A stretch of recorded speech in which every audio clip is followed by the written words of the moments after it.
Dice la palabra del Señor,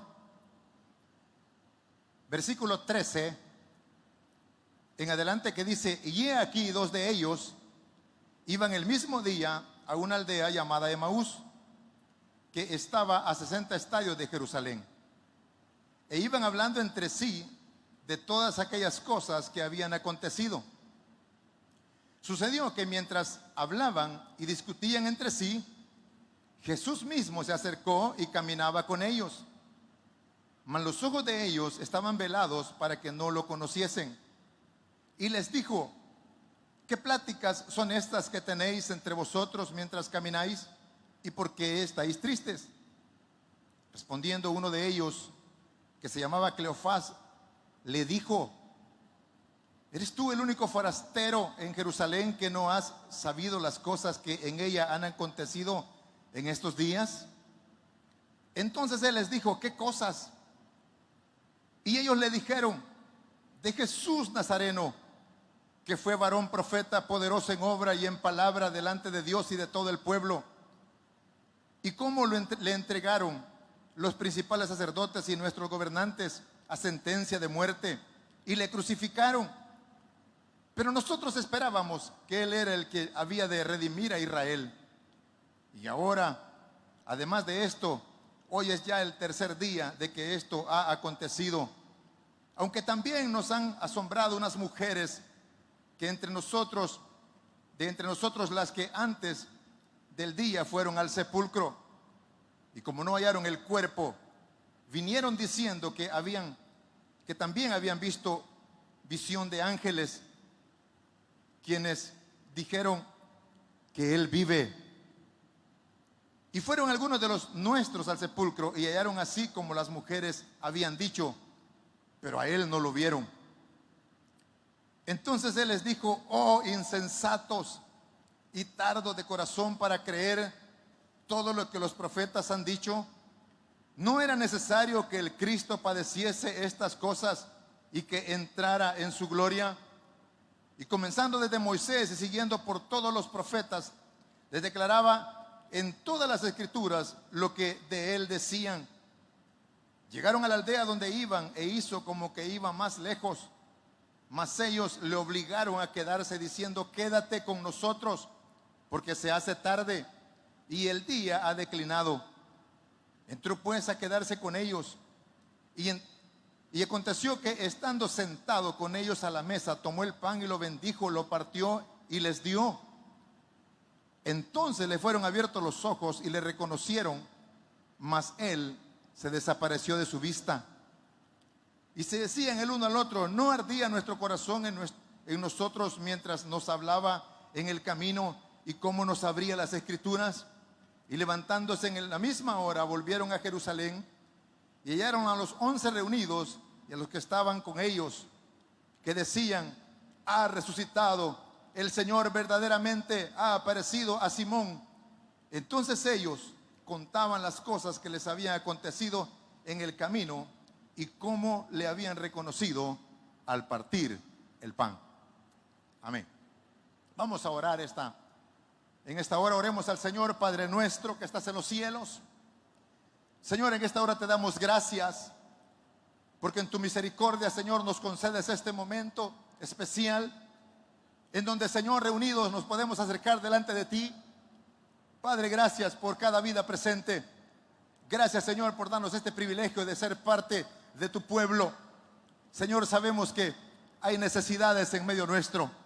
Sabemos, Señor, que muchos han venido cargados, han venido desalentados, han venido necesitados de ti, Señor. Por eso rogamos en esta tarde que tu mano se extienda para obrar, el Señor, según la necesidad de cada uno, para traer respuesta a cada una de sus necesidades.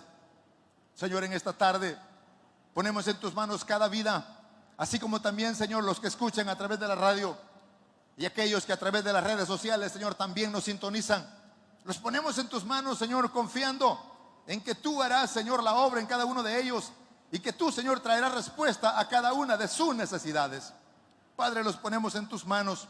Asimismo, Señor, esta tarde hemos leído tu palabra. Señor, rogamos en el nombre de Jesús al Espíritu Santo que nos abra las escrituras, que nos ayude a entender esta verdad y que podamos ser edificados, enteramente consolados a través de tu palabra, Señor, y que tú cumplas en nuestra vida el propósito para el cual esta tarde nos has reunido. Envíanos tu buena palabra, Señor. Háblanos en esta tarde. Ábranos las escrituras y que podamos llevar tu palabra por obra, Señor, conforme a tu voluntad. En nuestra vida cumple tu propósito en esta tarde, Señor, y en tus manos de misericordia, Señor, esta tarde nos encomendamos. En el nombre de Jesús te lo pedimos y te damos gracias. Amén y amén. Gloria a Dios. Tengan la bondad de sentarse, hermanos, por favor.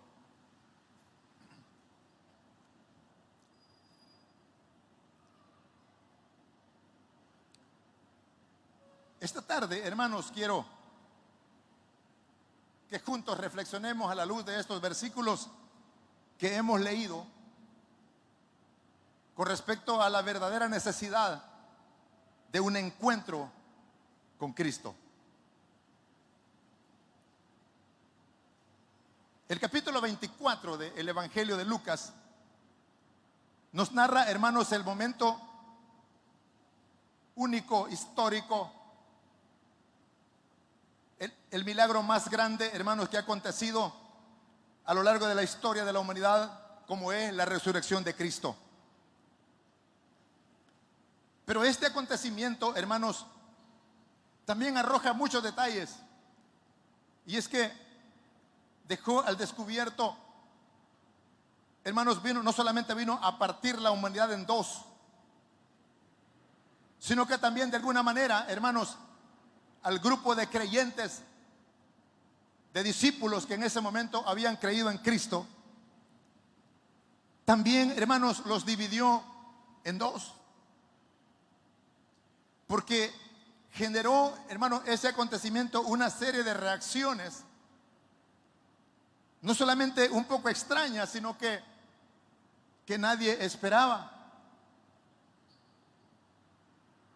Y es que cuando Cristo resucita, hermanos, es bien difícil, sobre todo para los discípulos que en ese momento estaban ahí,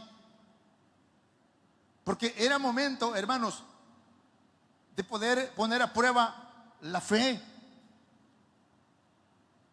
Pero hubo, hermanos, una serie de reacciones, y entre ellas está la de estos dos discípulos que se mencionan aquí,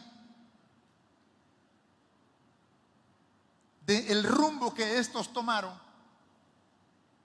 hermanos, al dejar el grupo, al retirarse de la comunión con los hermanos y tomar un rumbo, hermanos, hacia su lugar de origen, como era la aldea de Emaús, una aldea que se encontraba, hermanos, a unos 11 kilómetros más o menos de la ciudad de Jerusalén. Al noroeste estaba, hermanos, la ciudad. Entonces ellos se fueron, hermanos, abandonaron el grupo. Pero llama la atención, hermanos, la acción de Jesús. Cuando Jesús, hermanos, apenas ha resucitado, y las mujeres que fueron al sepulcro, incluso María, aquella María Magdalena de la cual habla el Evangelio de Juan, dice la Biblia que tampoco lo reconoció. También habla, hermanos, el relato, y los mismos discípulos, estos le dicen al Señor, de que las mujeres que habían ido al sepulcro habían visto visiones de ángeles, lo cual efectivamente se encuentra en los primeros versículos de este capítulo 24, cuando el ángel le dice: ¿por qué buscáis entre los muertos al que vive? Porque Cristo no estaba muerto, Él estaba vivo, había resucitado, la tumba estaba vacía, la piedra estaba removida, y lo único que había ahí eran las evidencias de que había habido un muerto ahí, pero ya no estaba. Los lienzos estaban ahí tal como los habían ordenado, pero Él no estaba. Y como estos discípulos, hermanos, a pesar del testimonio de estas mujeres, como ellos mismos lo mencionan, y el testimonio de los otros discípulos que habían ido, que entre ellos estaba Pedro y Juan, y ellos vinieron dando testimonio de que efectivamente, hermanos, la tumba estaba vacía y que los lienzos estaban tal y como habían dicho, pero Él no estaba. Pero como ellos no creyeron, hermanos. Y es que, hermanos, es interesante, ¿sabe? Porque esto de alguna manera viene a confrontarnos a nosotros. Y hay una pregunta, hermanos, a la luz de esta verdad. Y no es tanto cómo nos consideramos nosotros, porque si usted le pregunta a cualquier hermano o cristiano que profesa la fe evangélica, le va a decir que es un buen cristiano. Pero el punto no es ese. El punto es cómo Dios nos ve a nosotros. Esa es la realidad, esa es la clave. Hermano, esa es la verdad que va a prevalecer. Cómo Dios nos ve a nosotros. ¿Cuál es nuestra realidad delante de Dios? Y eso, hermanos, cada uno lo sabe. Pero estos discípulos habían abandonado el grupo, hermanos, y ellos iban definitivamente desconcertados. Se iban camino a la aldea de Emaús. E iban tristes, hermanos, y es que la tristeza los había desilusionado. Se sentían defraudados porque ellos habían creído en el Cristo. Pero el problema es cómo lo habían visto ellos a Él. E iban tristes comentando, hermanos, como muchos hoy, que cuando uno se les acerca y les pregunta cómo les va, empiezan a soltar, hermanos, una serie de lamentos. Y ay, es, hermano, y para mí la vida es una desgracia, cuando debe ser todo lo contrario, hermanos. Para el cristiano la vida es gloriosa, porque no está solo el cristiano, hermanos. El cristiano tiene el Espíritu de Dios, tiene al Señor con él, tiene el favor de Dios, tiene a Dios por Padre, ha sido engendrado como hijo de Dios, miembro del pueblo de Dios, y goza de las promesas más gloriosas de esta tierra, que un día estaremos con él. Aleluya. Eso es el cristiano. Entonces no caben los lamentos, no cabe la tristeza. Sin embargo, estos iban despedidos, se fueron. Pero oigan, hermanos, e iban comentando y lamentando entre ellos de las cosas que habían pasado. Y Jesús se levanta de la tumba, hermanos, y tiene que salir detrás de ellos a alcanzarlos, y se pone a caminar con ellos. Ese cuadro, hermanos, que relata este evangelio de Lucas, es uno de los cuadros más hermosos que la Biblia menciona con respecto, hermanos, o inmediatamente después de la resurrección de Cristo.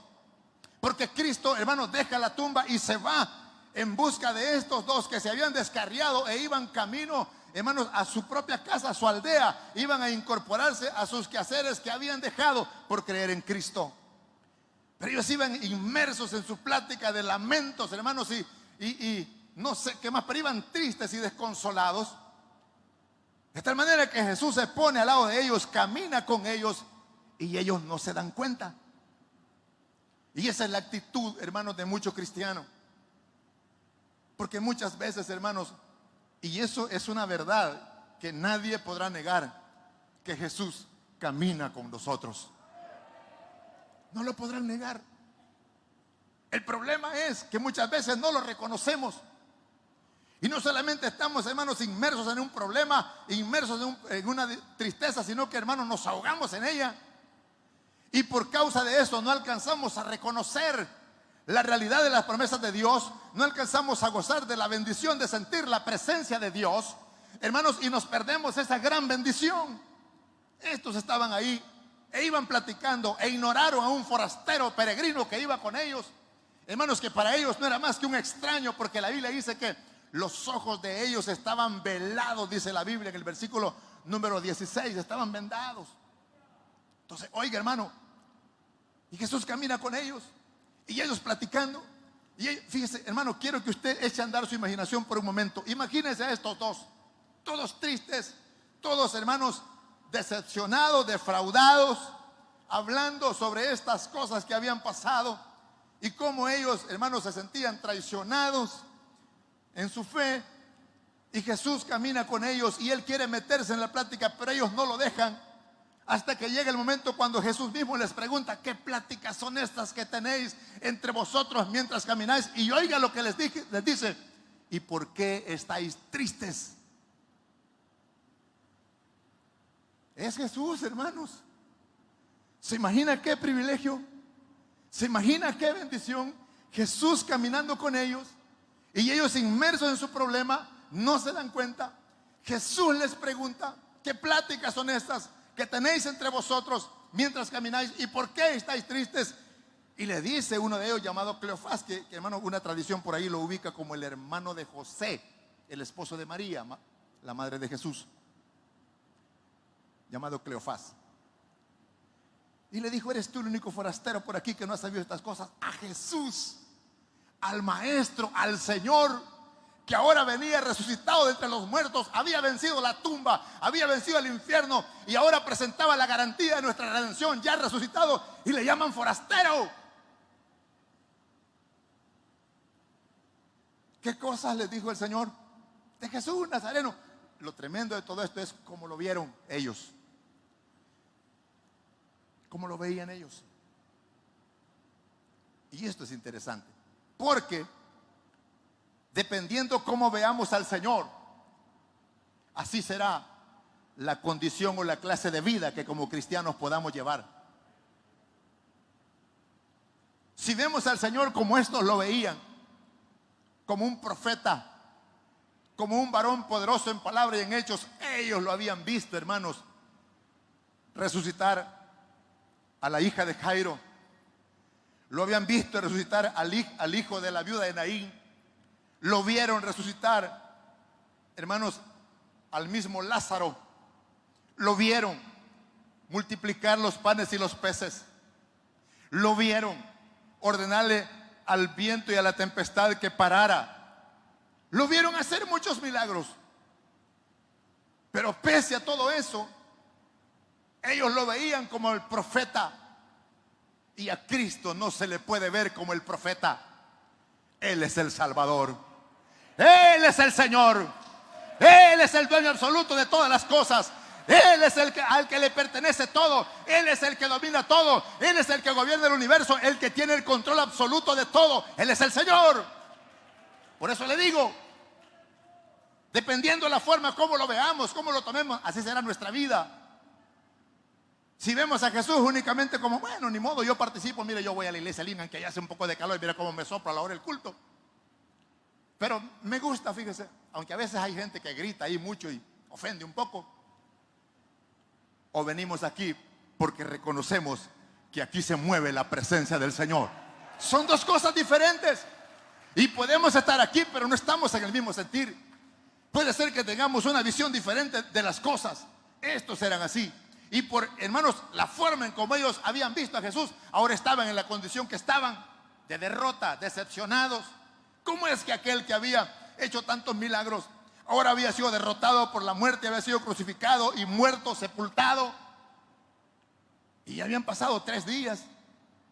Y cuando le dicen, aunque por ahí, dijeron unas mujeres que fueron al sepulcro, que vieron visiones de ángeles, pero a él no lo vieron. Y lo mismo dijeron otros de nuestros discípulos que también fueron y dijeron lo mismo, pero a él no lo vieron. O sea, ya había el testimonio de 2 o de más, pero ellos no habían creído.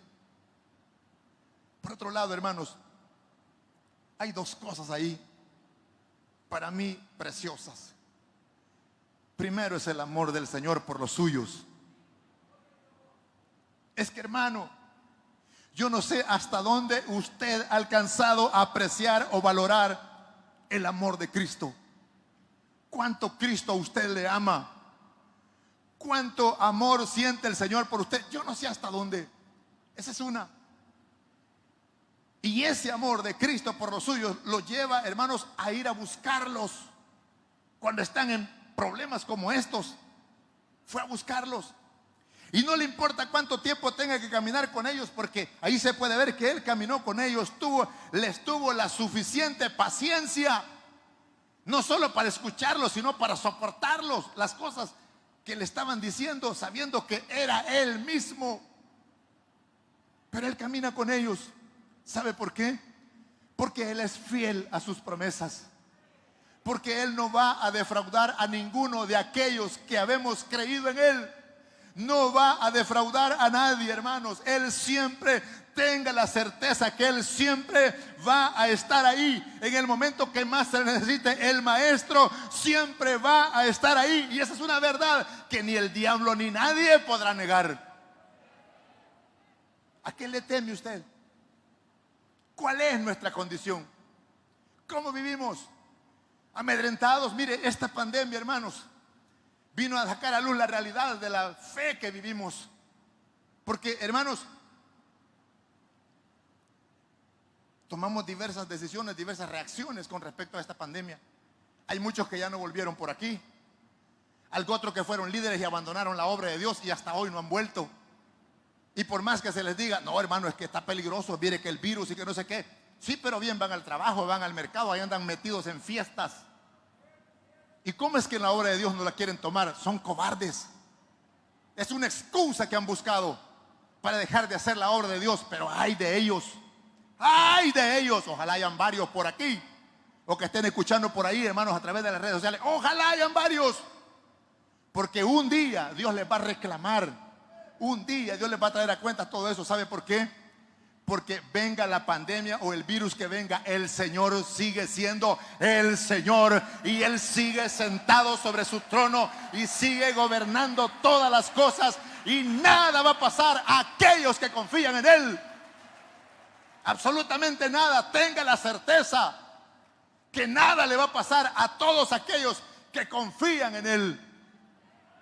Si no, vea ese cuadro. Ellos se desahogan con Él y Él camina con ellos. Hermanos, qué cuadro, mire. Pero llega un momento, y esto es lo que vuelve más interesante el texto bíblico, fíjese. Porque llega un momento, hermanos, cuando Jesús se detiene y los interrumpe en su lamento, en su llanto. Los interrumpe por un momento. Y en el versículo 25, hermanos, Jesús reacciona y les dice: oh, insensatos. Y dice algo más: y tardos de corazón para creer todo lo que los profetas han dicho. ¿No era necesario que el Cristo padeciera estas cosas y que entrara en su gloria? Pero oiga cómo les dijo. Si usted la lee en una NBI, Jesús les dijo: qué torpes son ustedes. Hermano, la dureza de corazón. Y no es que ellos no conocían la Escritura, la conocían, porque relatan todos los acontecimientos. Hermanos, conocen los padecimientos de Cristo, que Él ha de resucitar al tercer día. Ellos lo sabían. Pero hermanos, hace falta algo interesante para poder echar a andar esa, o creer en esa promesa, hacer realidad. Se llama fe. Y la fe, hermanos, no viene como producto del corazón humano. La fe, hermanos, no brota del corazón humano. La fe es un regalo de Dios. La fe es un don de Dios. Entonces, ¿cómo obtener la fe? ¿Cómo viene la fe? ¿Cuál es la clave para obtener la fe? No la encontramos en redes sociales. Hay muchos que son las 12 de la noche, las 2 de la mañana y parecen zombies en el teléfono, hermanos. Pero la Biblia no la leen. Y ahí pasan inmersos. Yo no sé qué es lo que tanto ven en el teléfono. Les voy a preguntar un día qué es lo que tanto ven, qué tan interesante es eso, que me lo presten. Pero la Biblia no la leen. Y la falta de conocimiento o comprensión de las Escrituras fue lo que llevó a estos a cometer el gran error de apartarse del grupo e irse de nuevo a su aldea. Y eso provocó que Jesús fuera a buscarlos, y que ahora les está llamando, hermanos, los está reprendiendo, les está diciendo insensatos y tardos para creer todo lo que los profetas han dicho. Y mire, es aquí Jesús. En ningún otro pasaje de la Biblia yo he encontrado que Jesús, hermanos, se pare con 2 de sus discípulos y empiece a darles una cátedra bíblica, y empieza a darles una clase de Biblia, hermanos, desde Génesis hasta el libro de Malaquías, el último libro del Antiguo Testamento. Libro por libro le fue explicando, hermanos. Qué hermoso. Oiga, estos discípulos fueron privilegiados, porque ningún otro tuvo esa bendición de sentarse y poder escuchar directamente del Maestro, que es, hermanos, la palabra encarnada. Ahora está, hermanos, explicándoles la palabra escrita. Imagínense usted, a ellos les está explicando y hermanos, les confirma por las Escrituras, como la Biblia confirma, hermanos, que los padecimientos de Cristo eran necesarios, no para que Él fuera derrotado en una tumba, en una cruz, no, sino que la tumba le llevaría a Él a la más grande victoria, hermanos, delante de Dios, hermanos, y la más grande victoria, porque ahí está la redención del pueblo de Dios. ¿Se imagina eso? Tener la bendición de que el Señor empiece a explicarles versículo a versículo por todos los libros de la Biblia, hermanos, hasta convencerlos Pero aún así todavía no. Aún así no lo reconocen. Jesús sigue caminando con ellos.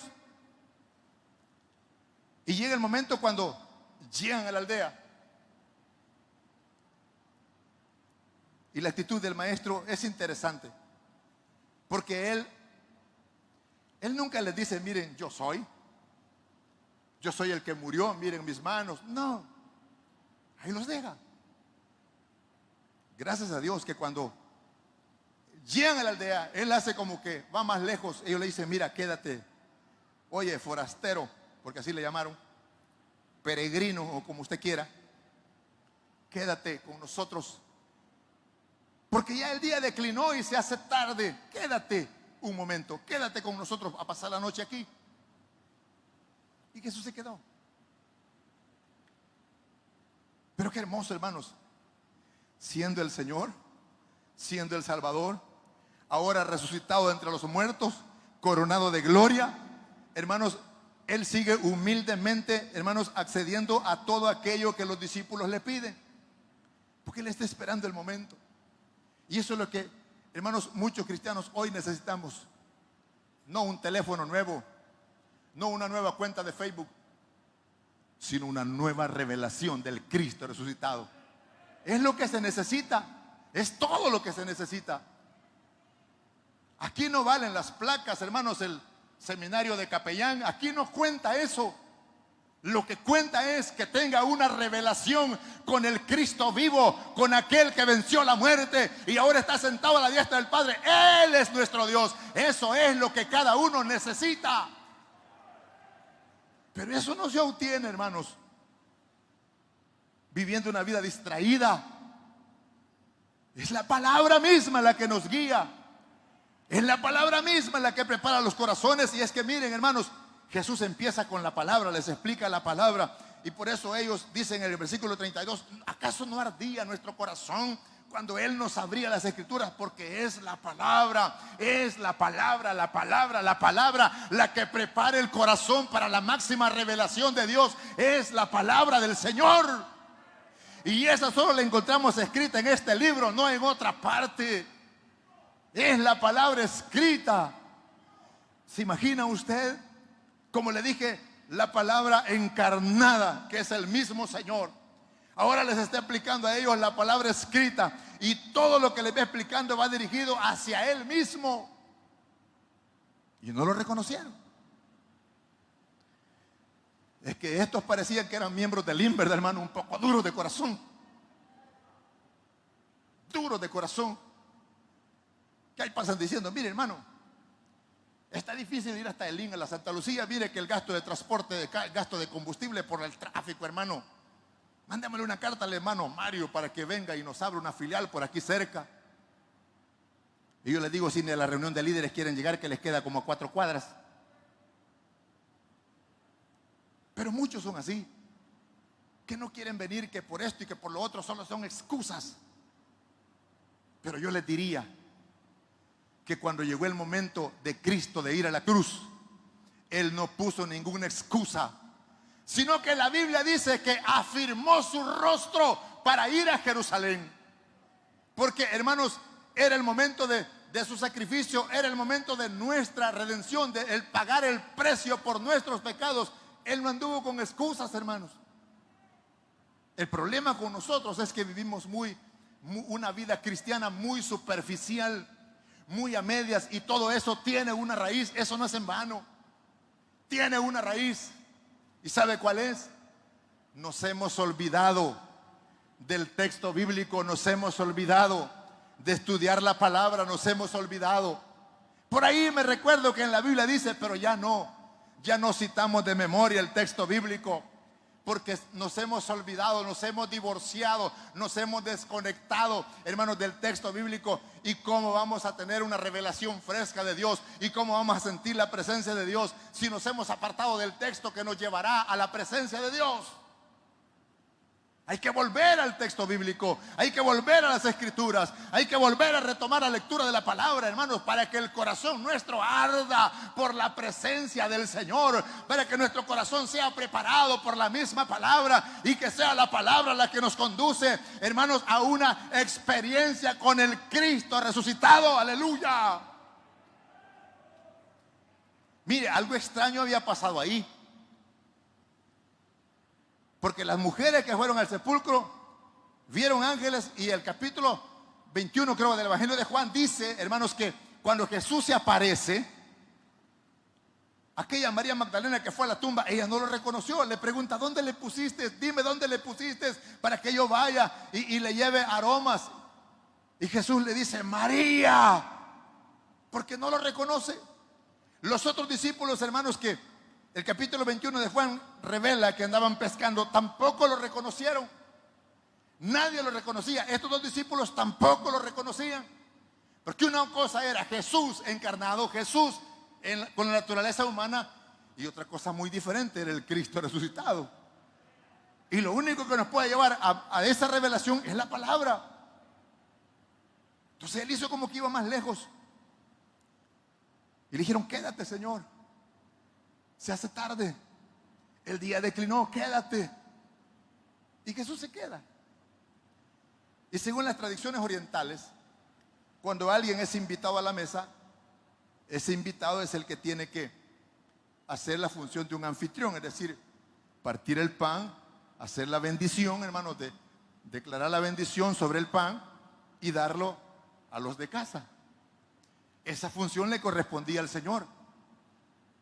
Entonces llegó el momento, pero óigame, para este momento el Señor ya rato durante el camino los había venido preparando. La palabra. Bueno, le citó todo el Antiguo Testamento. Era suficiente.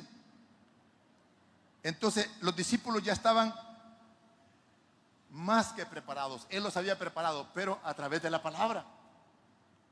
Entonces, cuando Él, hermanos, ya los ha preparado, llega el momento cumbre de la revelación.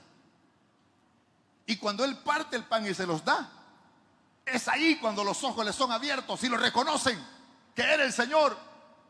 Pero para ese momento Jesús ya se había desaparecido. Era el momento para el que Jesús había venido preparando a sus discípulos.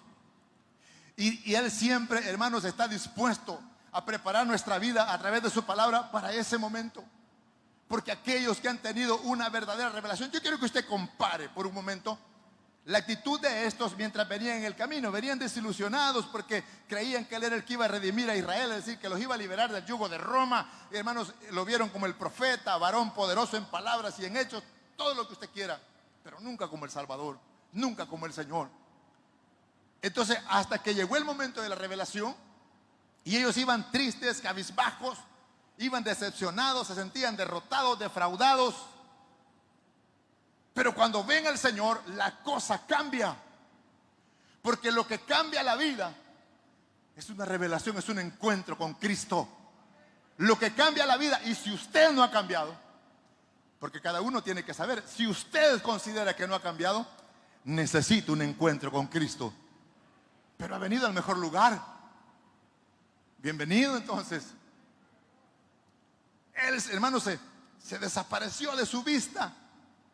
Y cuando Él se desapareció, le dice el uno al otro: mira, ¿acaso no ardía nuestro corazón cuando nos abrían las Escrituras? Hermano, yo no sé, la Biblia no dice si cenaron o no cenaron.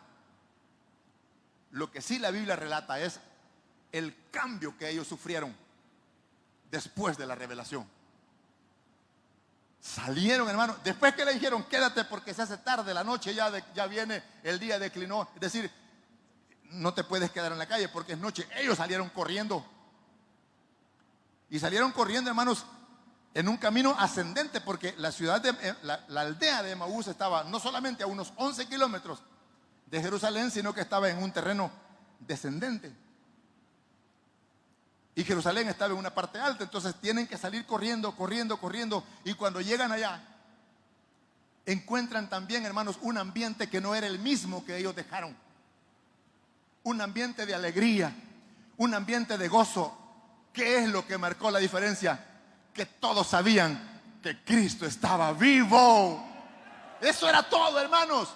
Oiga, hermano, Y yo tengo noticias para usted esta tarde. Cristo vive. Él está vivo. Él vive. Él vive. Pero Él espera de nosotros una actitud diferente. ¿Por qué te quejas? No tengo trabajo. Toque puertas, hombre, ya se le van a abrir las puertas. Pero ¿qué es lo que necesita? Fe. ¿Y cuándo adquirieron la fe estos?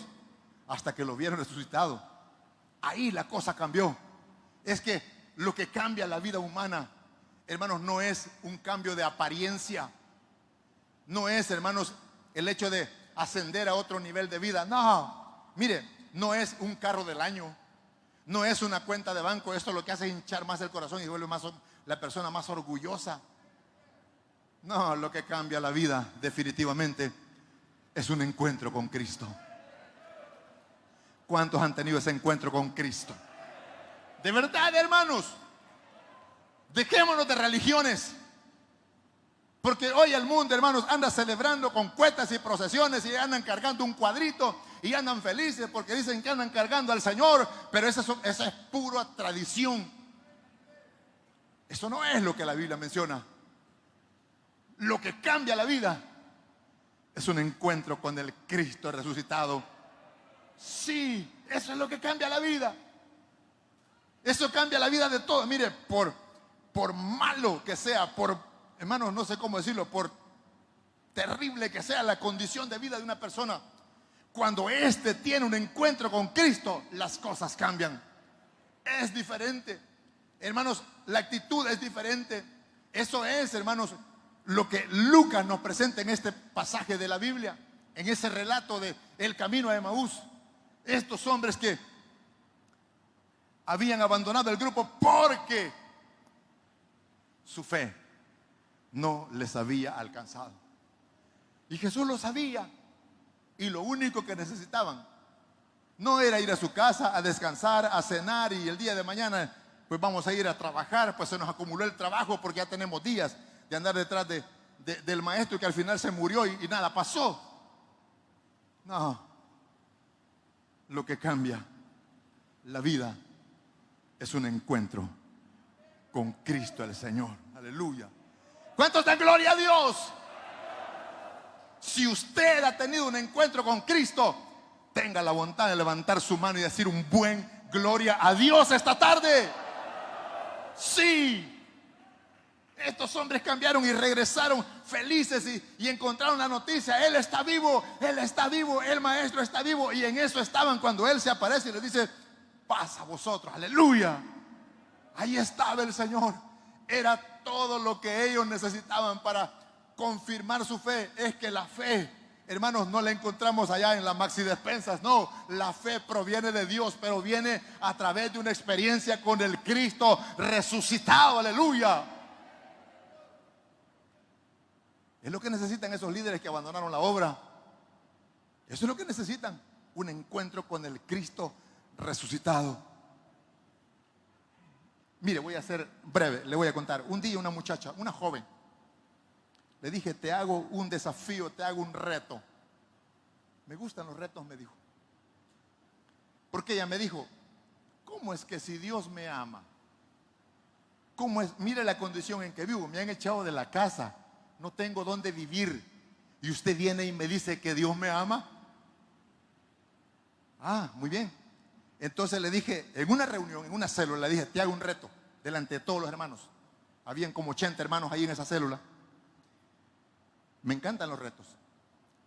Si esta noche, o sea, imagínense qué atrevimiento, si esta noche Dios no te habla, viví tu vida como te dé la gana, hace de caso que Dios no existe, porque de todas maneras Dios no te ama.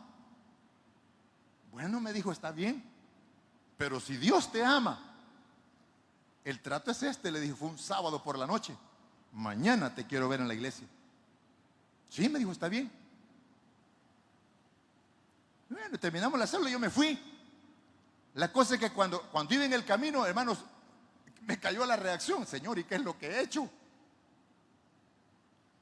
Porque yo iba tranquilo, pero le dije: Señor, yo te he comprometido a ti no me vayas a hacer quedar mal, porque también parte del trato era que si, ¿cómo voy a predicar yo de un Dios que no habla, que no existe? Yo me arranco la corbata y no vuelvo a predicar. O sea, fue un trato bastante duro.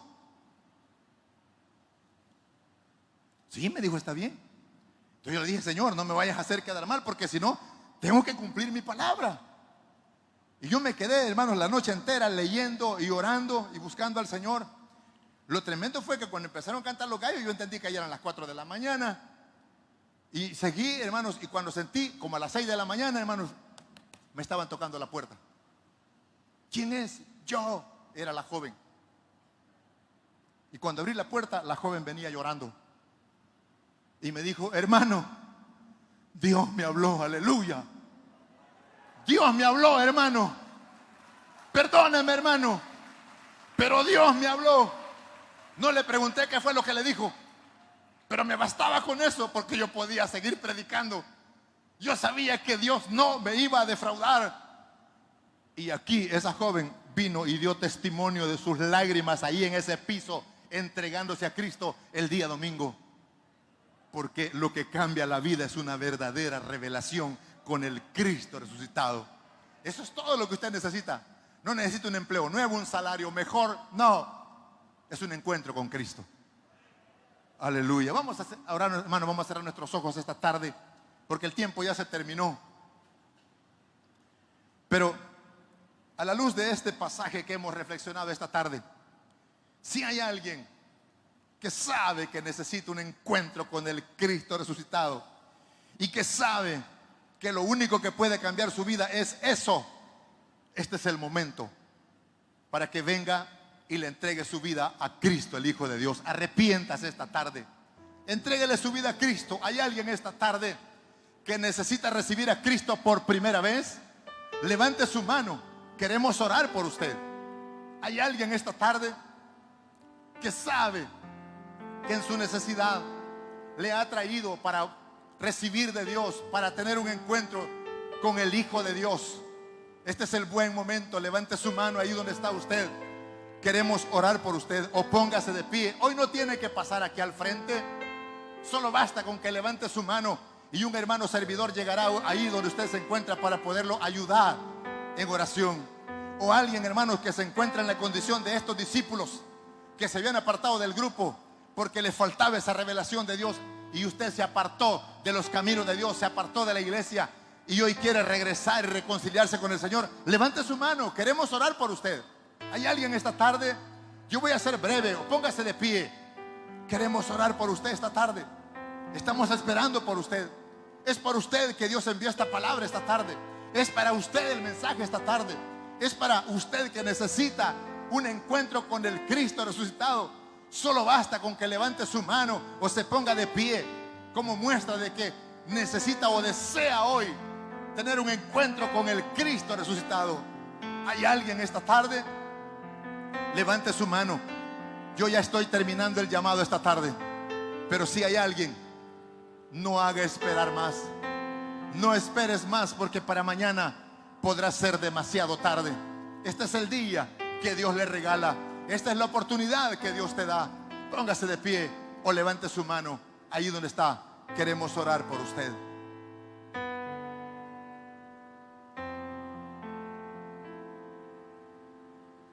¿Hay alguien esta tarde? Póngase de pie y oraremos por usted. Si no hay nadie, vamos a orar para dar gracias al Señor esta tarde. Oremos al Señor. Padre nuestro que estás en los cielos, gracias te damos esta tarde por habernos permitido este momento y reflexionar en tu palabra. Gracias, Señor. Ayúdanos a vivir en esta fe que tú nos has regalado. Ayúdanos a vivir siempre inmersos en esa experiencia con el Cristo resucitado. En el nombre de Jesús te lo pedimos esta tarde.